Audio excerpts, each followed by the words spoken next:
Guys, welcome to Kim with Kim. Thank you for coming. Please like, share, and subscribe.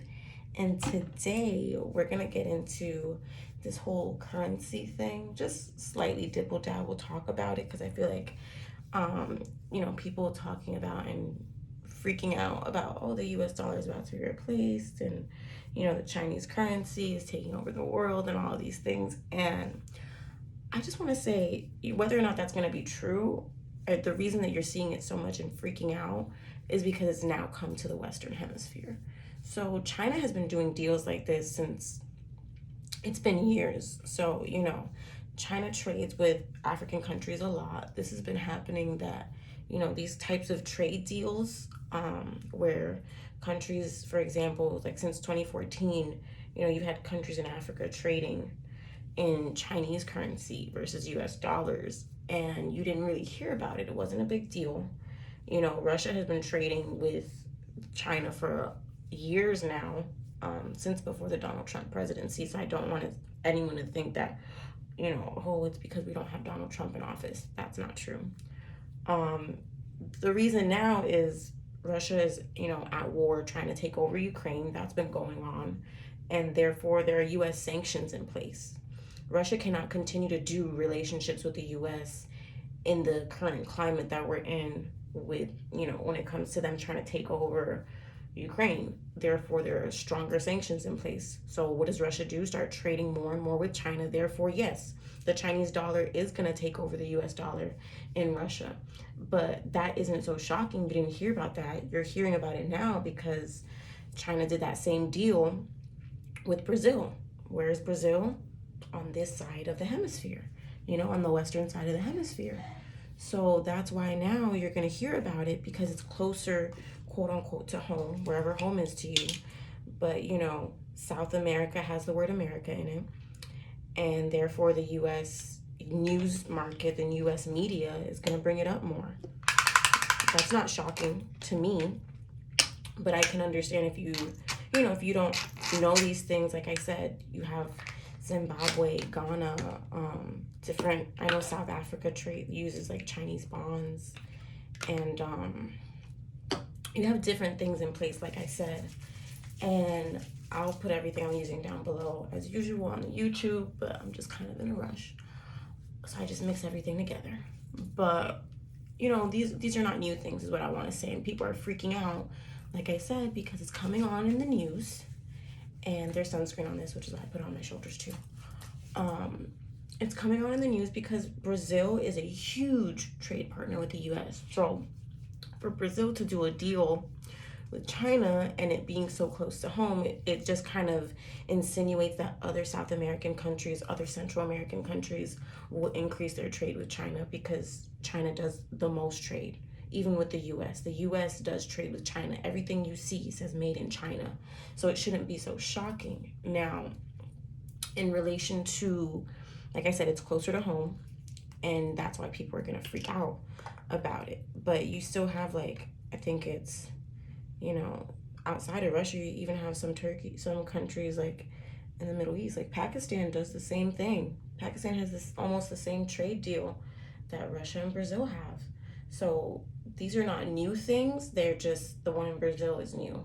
So like I said, that's closer to home. And then you also see the US maybe trying to compensate for, maybe threatening China a little bit, economic dollars with the Tik Tok deal, which that's bigger than China. That is, that is coming into US social media. That is coming into touching on our freedom of speech. That is coming into infringing upon what we're allowed to say and not say, which the reason that you see something like TikTok in the news is because it's Chinese based, versus Facebook has literally gone to court, admitted to all of these, leaks of personal information, of course taking ownership. But when it comes to like cyber attacks, I don't see China using TikTok as a means to promote a cyber attack.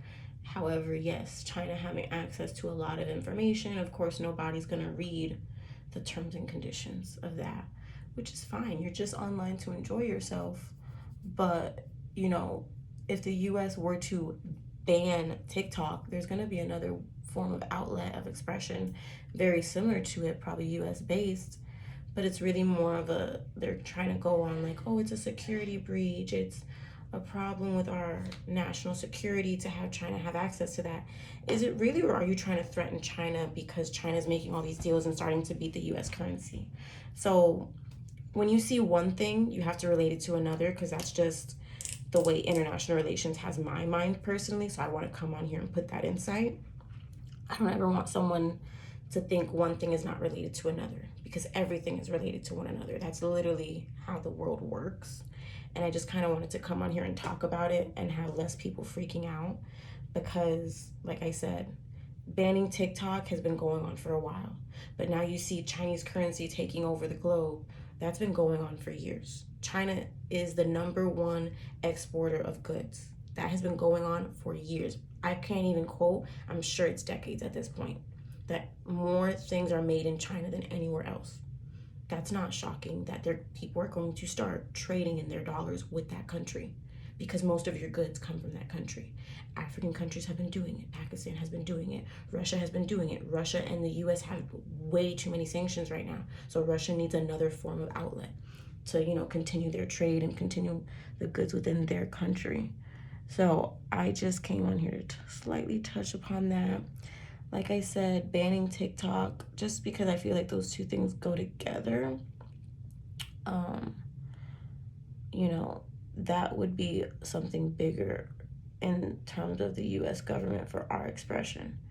But you don't see them banning Facebook because it's a US based company. And even though Facebook has, like I said, openly admitted to allowing leaks or owning up that your personal information might get leaked, that's just part of this new age.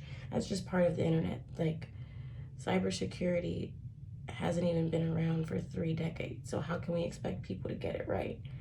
We're in a new era. We're in a new developmental place in the world. So what I'm saying is everything right now is a learning process when it comes to online and those things. And going from there, you kind of have to be more open to understanding what can actually happen, what may or may not happen, without freaking out, because now the media is bringing everything up. So I just kind of wanted to come on here and mention those couple things. And like I always say, do it for you. So you can see the finished look. It's a simple day, nothing crazy. But then, bam, we just do our glasses and our earrings to do like a little splash of something different. But like I said, do it for you. Everything you do, do it for you. You guys have a wonderful day. Bye.